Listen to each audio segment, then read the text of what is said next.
أفرأيت من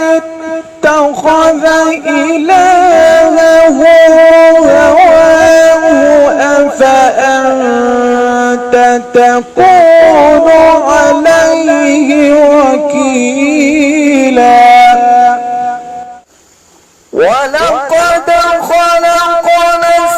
السماوات والأرض وما بينهما في 6 أيام وما مسنا من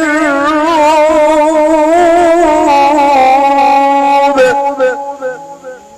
وترى الملائكة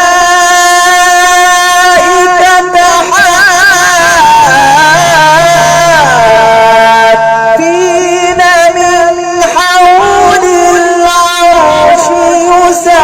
يسبحون بحمد ربهم